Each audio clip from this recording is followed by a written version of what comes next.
Greetings, fellow loners, and welcome to the Loner's Guide to Ark Survival Evolved.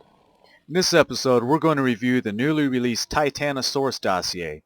Now, this dossier was released just last night, which is just several days after the American Museum of Natural History unveiled this massive new Titanosaurus model, which is based on remains found in Argentina's Patagonian desert. So I'm sure the timing is no accident. And see the video description below for links to the articles about that. I want to make a disclaimer. Ark's dossiers haven't been terribly reliable, so we can't take them completely seriously. For instance, the Giganotosaurus dossier refers to it as sluggish, and therefore not as dangerous in the wild as Spinorex, which is definitely not the case, as Giganotosaurus is probably the fastest land animal in the game. In fact, it's as fast as a saddled Quetzal. So take that for what it's worth. And now the reading of the dossier. Common name, Titanosaur.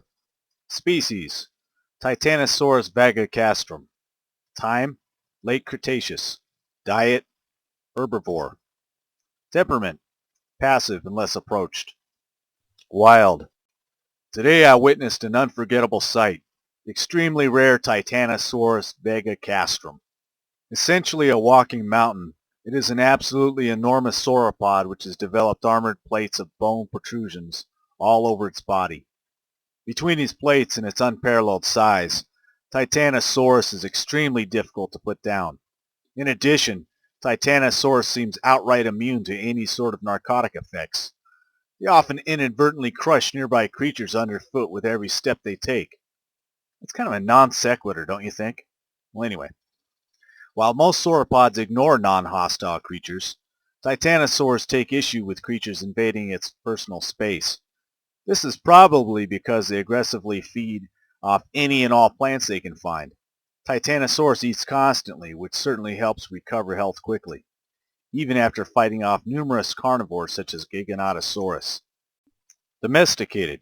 I suspect that a Titanosaur, for all its sheer size, is overkill for a lone rider. Rather, for those elite tribes powerful enough to bend one of these titans to their will, the epic creature is employed as a mobile superfortress, capable of ferrying obscene amounts of weight, structures, defenses, and creatures across the island. Some nomadic tribes even have their main base on the back of a Titanosaur. Finally, we have the three symbols here. The taming color with the X under it denoting that it cannot be tamed by standard means, like knockout, with the one check mark denoting that it's a difficult tame. More check marks would mean it's an easier tame. Then we have the shield symbol with the 4 check marks underneath it, indicating that its armor is very strong. And finally, we have the Z's with the X under it, indicating that it cannot be knocked unconscious. Okay, I think the Titanosaurus dossier is interesting for several reasons. One is the size of the creature. It is huge. To adapt a line from the movie Jaws, I think you're going to need a bigger island. This thing is going to dwarf every other creature in the game so far except for Giganotosaurus. Now, comparing the measurements with Titanos' height with the human scale shown here, not to picture the humans, which apparently are more distant, but you see that little scale next to the humans? I actually measured that with a drawing program, and it suggests a height of over 60 feet, which is about the estimated height of the unnamed Patagonian Titanosaur found in 2014 that the new Natural History Museum model is based on.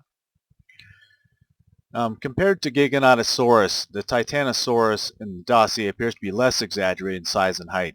Known Giganotosaurus remains suggest a creature moderately larger than the largest known Tyrannosaurus rex specimen.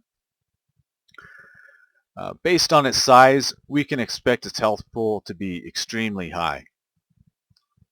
And it's, too, a veritable super fortress on a platform saddle.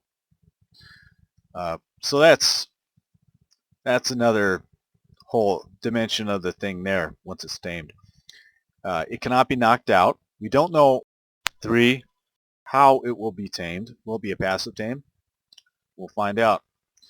Another interesting thing is its armor. 4, interesting thing is its armor. The picture here depicts some rather huge, exaggerated osteoderms. It has 4 check marks below the shield symbol, indicating that this thing is going to be highly damage resistant. I think the only comparable dossier, with a shield with the 4 checks would be the Doedicarus, which is practically invulnerable when it's curled into a ball.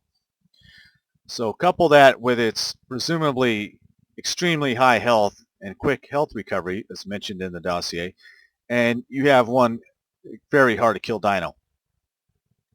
Now it's described as it's described as passive unless approached, which means it's going to be aggressive to anyone who gets near it.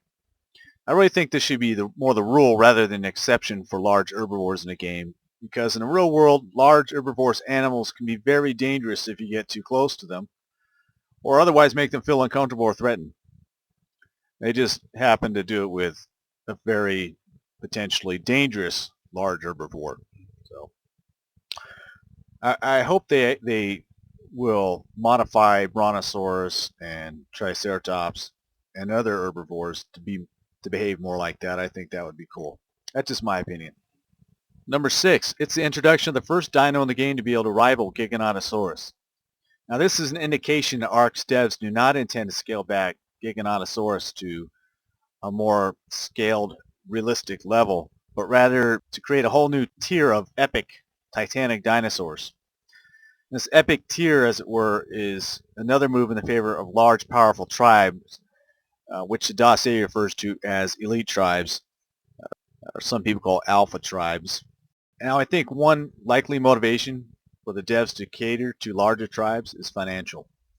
If it is difficult for smaller tribes or solo players to cope with larger tribes, not only does the game encourage players to group up with others, but it encourages players to recruit their friends, their family, coworkers, etc. to buy the game and join their tribe. Word of mouth has long been considered the best form of marketing, so it's an organic way for the game to market itself, right? Now, Giganotosaurus is currently a controversial dinosaur. As a rival and check to Giganotosaurus, I expect that the devs will release Titanosaurus fairly soon. Now, as a parting thought, I want one.